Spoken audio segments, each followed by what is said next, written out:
Welcome to today's presentation on how to create and use the ESM image viewer. My name is Brian Wolff. I'm a pre-sales architect specializing in the ArcSight product line.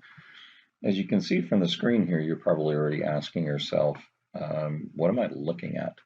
What we're all probably used to is the active channel in order to view events. However, there is a much more effective, intuitive way to navigate through events, and that's called the image viewer. In today's presentation, we'll go through what they are, we'll show how to create them using Visio, and then also talk about how to distribute the image viewers themselves.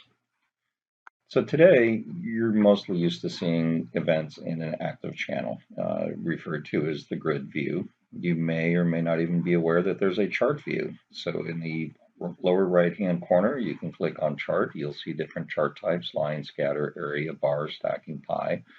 You can see two examples that I've created here, but you may not be familiar with the actual image viewer. So here down below in the image viewer, we're looking at ways of actually demonstrating and grouping information, which is much more relevant and easier to read than the grid view. So what is an image viewer? Well, there's the background image as you saw, and then we have a chart widget. Each one of these widgets are driven by a filter, and that filter is overlaid onto the background so we can put them into context. These charts can either go directly to the actual events, or they can drill down to other image viewers. So let's get a short demonstration of how this occurs. Here is a typical active channel. This is based on the sample PCI events, and we can see that we could read through each one of these and try and make a determination. However, we also have the ability, as I mentioned, to bring up the image viewer. And I'm going to choose ArcNet Retail. So as you can see, we're seeing the information displayed in a totally different type of a grouping. As we're waiting here, we're seeing the different charts are now populating. So I can look at network operations, my web store, my third-party billing, centralized processing. So very quickly, I can focus in on an item of that's interest to me. I see that there's some activity here in the stores. So let me click on stores. From here, we can look at my stores worldwide. Let me go ahead and take a look at the West Coast, and we'll drill down further into West Coast. And we can see the indicator shows that store 2 and store 22 are currently red, indicating there's something that needs my attention. If I click here, I can come into, again, look at now the store network itself and drill into the actual events. So through here, we can now read through and see we have insecure services have been attached, but let's go backwards from the beginning. We saw a logon failure. We saw a terminated user try to access the system. We see disallowed port access.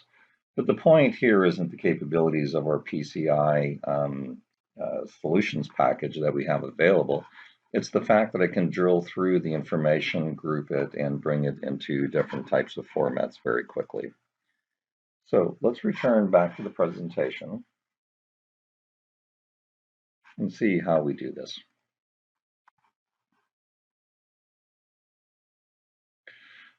And there are many different ways that you can create these images. I utilize Visio on how to create the background images. In the presentation that will be attached, there will be a link that you can get to. We'll talk about how to use different shortcut tools. You'll see a whole series of reference materials that'll assist you. Of interest is these isometric shapes to help bring in different types of pictures for you. In order to create those, as well as some Visio shortcut keys, all dependent on the version that you're operating. And so what we'll begin with is open up Visio. We'll create a drawing. This is really the important component. We're going to make it 254 millimeters by 130. That's the size that you were seeing on my screen earlier. So you're kind of setting the size of the canvas. Your console may be different. You may have higher or lower resolutions, so keep that in mind. In the newest version, you can click on the bottom here and set these manually once you've created your object. You can then set your fill color. In this particular case, I did black on black with 50%. Next, we're going to create smaller boxes. So here we're going to create a 242 by 10. we're going to right click and make the fill. I'm going to choose here that I want to have the blue fill, and we're going to call it device categories, set the font to 14, and we're going to simply move the box down to where I want to see it visually. Our next step is I want to see 4 regions: security, operating, network, and applications. So if I create the first one and we set it to 115 by 48, then I've created this box. I can then copy it and then change the text values that are being displayed within those. Our next step, of course, is to add some visually appealing and relevant information. So security devices like firewalls, disks for operating systems, network, and applications. So by using these different stencils and placing them in, it helps me to understand, a more visually appealing presentation than just a typical grid view. So once we've created the background, we need to do the image viewer.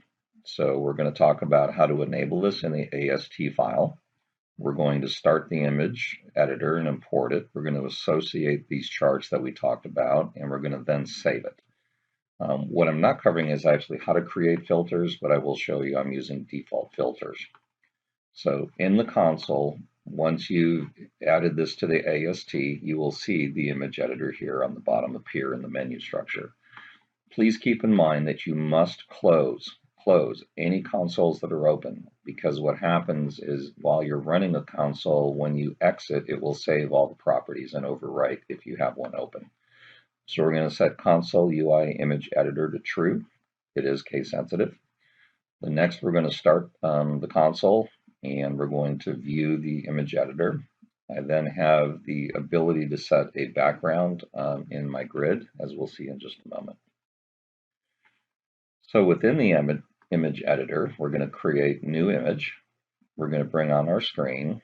We are then going to import the background that we had created.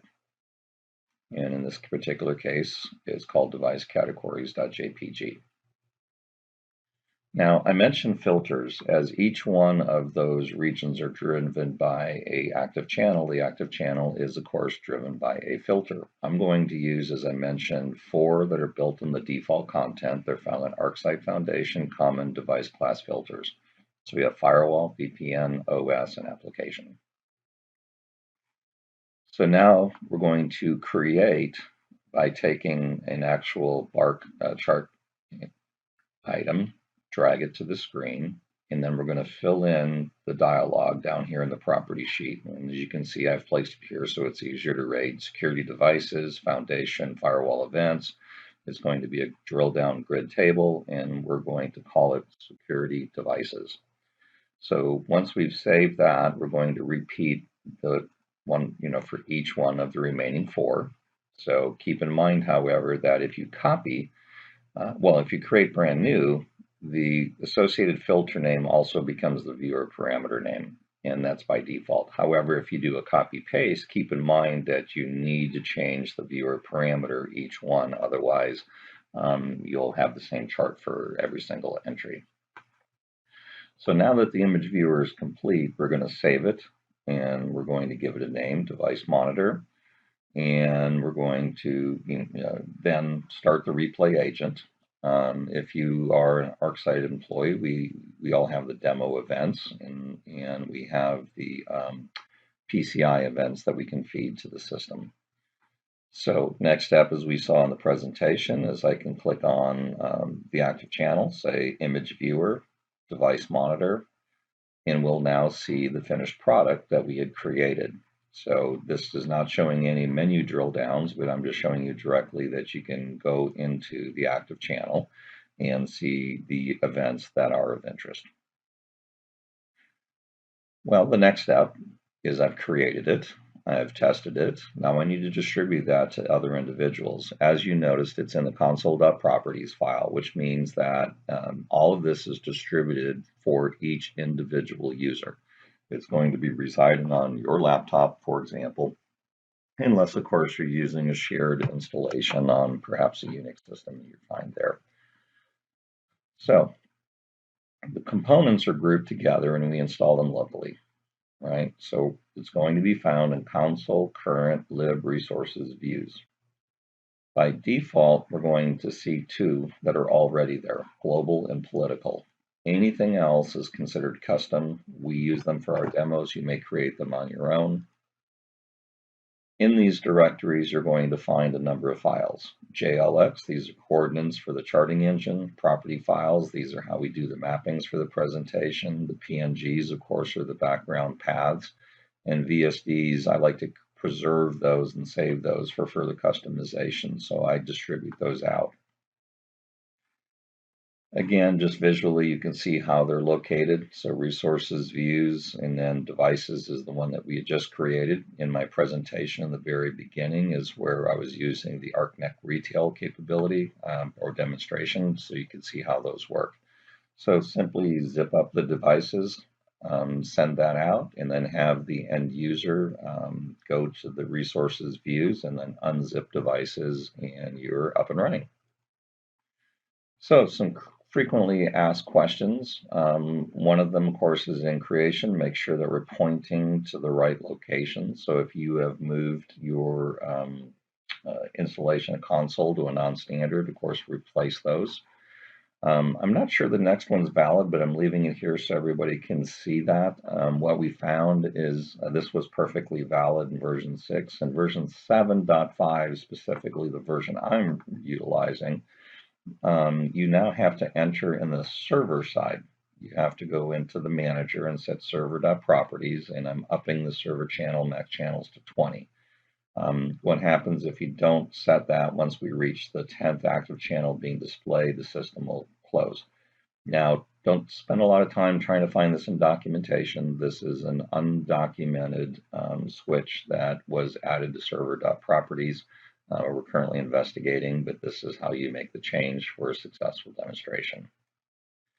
With that, these viewers have been around since a very long time, and this initial work was created by Gary Friedman. My name is Brian Wolff, of course, and I've updated the information to the current version for 7.5 of ESM. If you have any questions, please feel free to reach out to my email address, and thank you for your time and attention.